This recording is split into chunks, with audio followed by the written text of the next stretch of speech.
The black cat, a symbol of superstition dating back to the medieval times. As with any story that has such a long and colored past, many superstitions and myths about black cats still linger today in the new paranormal.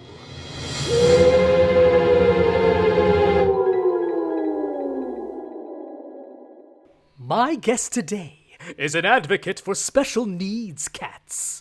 Her black cat Maleficent is blind and deaf, but full of so much life. Please welcome Maleficent's owner, Sarah O'Hearn. Sarah! What's Maleficent's story in a nutshell? Her story is a little wild. So I actually found her. Someone had posted her in like a Facebook cat group that I'm in. I was living in New Hampshire at the time, and she was at a rescue in Minnesota. And someone had posted that a volunteer there that they were having trouble finding a home for her. And they had actually posted at the time that she was deaf and blind. And it turns out she's not really blind. She can actually see a bit. The volunteer was mistaken. But at the time, I already had a deaf-blind cat who he'd been on his last chance for a foster when I took him in, and he turned out to be just the easiest, best cat. So I already had some experience with deaf-blind cats. So I reached out to the rescue, just saying, it looks like you guys are having trouble finding her a home. I do have experience with this. I'm not afraid of it. In the crazy happenstance that you'd be willing to let me fly out and adopt this cat, I'd be willing to, because she had been rescued at 9 months old. She'd actually been sold on Craigslist in Wisconsin. People who had her didn't even know she was deaf. They just thought she was like feral, because if you don't understand that a cat can't hear you, it's really going to change your interactions with it. So someone had picked her up, brought her to this amazing rescue, Twin Cities Pet Rescue, which is located in St. Paul and Minneapolis, Minnesota. And they got her vetted. They actually got her laser eye surgery for her corneal edema, which is like a scarring procedure that they do to the lenses to keep them from being painful so she can still see, which that's amazing to me. But she'd been adopted out right around a year old, and she'd been returned after a year. And they actually kind of went for it. I was surprised, but we went through kind of a long process where they wanted to go over why she'd been returned, what issues she might have in the future, just to make sure that we were all on board. And after kind of going back for a few weeks, we decided that I was actually going to fly out and adopt her. So it was kind of a crazy thing. I never thought I would do anything like that, but I'm glad I did. She's a really good fit in our house, and I'm happy to have her. Why was the black cat so small? Because it only drank condensed milk.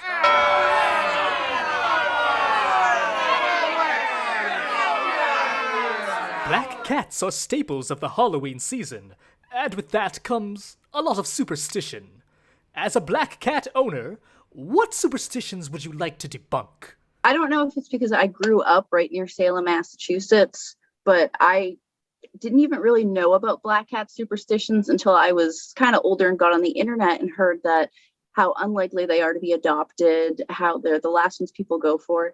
Some people won't even adopt them because they're not photogenic. And if you've seen pictures of Maleficent, that debunks that one right away. That cat, you just point a camera at her and she turns it on. She's the goofiest thing in person, like walking around the house. She is not graceful. She's not sleek looking like she does in her pictures. But the second you take a picture, she's just every single one. She looks fantastic. I don't know what it is, but they're not bad luck. I think they're good luck. I love black cats. I tend to kind of adopt cats based on their needs. So I was so excited because I hadn't had a black cat since I was a little kid. So I finally found one that fit, the special needs that we tend to adopt, who is kind of the looks I was looking for, which was a bonus, but I think they're just fantastic, great pets. What's Maleficent's favorite cereal? Is it Mice Krispies? But seriously, Maleficent has had a pretty solid social media following. What's that been like? So I did not expect that. I had started out with an Instagram for my cat I had before her, and he still has a lot less than her, but he has more probably because of her now. But I had maybe 1,000 followers, and I would sometimes talk to people whose cat went blind or something. It was really just being supportive with them. There's a really good community on Instagram of people with special needs and rescues cats. So it was really just interacting in that community. And I honestly made the Instagram because I found a couple people on there who had deafblind cats. So they were giving me advice. And the day I got Maleficent, I had made her an Instagram because Steven's fans, they wanted his to be just Steven. So they asked me to make her a separate one. So I was like, okay. And I took a picture of her in the like pet rest area of the airport, and I put it on Reddit. And I didn't know. I then got on the airplane and went home, and I got home to a bunch of texts and calls of everyone I know that was like, your cat's been on top of Reddit all day. Just this picture of her, and I was surprised. And then her Instagram really took off, and around every Halloween we get a lot of traffic. There'll be a lot of people in the comments who without context think that like she's not being taken care of or there's something wrong with her. So I want to be able to, because this just happened last week, a picture of her was posted on an account who they've posted her pictures before. They always tag me and they let me know when they're going to. But there were a lot of comments where people were like, this cat's not healthy, she should be put to sleep. So I like to be able to kind of pop up and give context for, she has all the care she needs, she sees specialists, and she's totally fine and healthy. So it can be a little wild sometimes. Usually it's just kind of fun. You post a picture, you get to interact with people that are like, oh, this cat's so cool. Is it real? Is it Photoshop? And then you also get to sometimes have people reach out who have questions about their own cats with similar issues. And then, sometimes you do get some nasty comments from people who are just a little crazy, but it comes with it.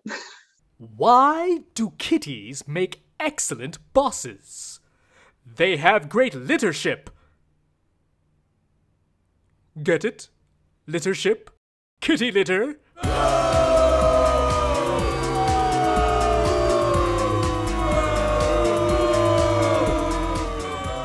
What are some questions people should ask themselves before adopting a cat with special needs? Easiest way to do it is talk to the rescue if there's a specific cat you have in mind, because I've had now 3 deafblind cats and a couple blind cats, and their needs have all been different. I have a blind cat who people don't even believe me he's blind. He's we think he's the most perfect cat in the world. You'd never even guess he's different than other cats. I've had a deafblind cat who required a lot of medical care. So talk with the rescue. They're not going to try to trick you to send you home with something you're not prepared for. They'll have the best idea of what that cat's needs are and what it might mean different than having a typical cat. Very good advice, Sarah. What do you call a doctor cat? A first aid kitten. You love it, you love it. What is the most valuable thing Maleficent has taught you? Patience. She is, I would say, out of all my cats, I have 7 cats, I have 3 dogs, I have 2 sugar gliders, and a lot of my pets are like rescues with special needs. She's been the trickiest one out of all of them, and it's not the hearing, it's not the seeing, it's her feet. Figuring out how to care for those and keep them comfortable has been trial and error, and figuring out, because when she's not feeling good with her feet, she sometimes will avoid the litter box, which is no fun. But we pretty quickly figured out that her nails need to be at a certain length, and that if we put the litter box on top of a puppy pad, even if she's feeling grumpy with us, she'll use the puppy pad. So we figured out, had to try some things out, but we figured out what she needs and wants, and we got there with her. Oh, what a saint. And Sarah, guess what time it is? Lightning round! Go!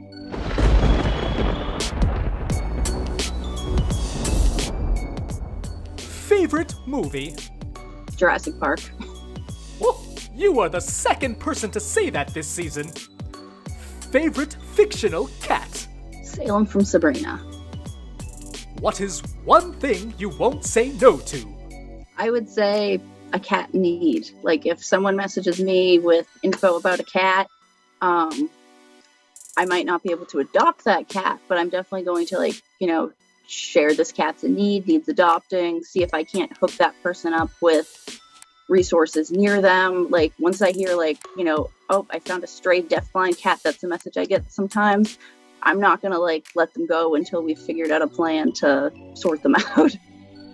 What are 2 things you'd put on your bucket list? That's hard because I feel like I'm lucky and I've kind of done my bucket list already. But I want to, I haven't been to Spain, and that's where my sister lives. I've visited her elsewhere in Europe where she's lived, but I haven't gotten to Spain yet because of COVID mostly. But I would love to get out there, see where she lives. She's lived there for 3 years now, and I haven't seen it, so I've got to get out there. And then another thing is I want to do pink hair. I've never done pink. Pink? That's an interesting choice. I'm sure a cat would want purple hair. Your best friend is kidnapped, and the only way to rescue them is to beat their captors at a board game of your choice. What board game would you choose to play? Well, you don't know this, but I have hundreds of board games. It's a problem. So I would say Binding of Isaac 4 Souls, the board game. It's based on the video game, but I become a savage in that game, and I take no prisoners, so I have never lost it, so I'd go with that one. Excellent board game choice. Thank you, Sarah, for shooting the sheet with me today. Thank you, you too. My friends, I must ghost you for now. Until next time, goodbye.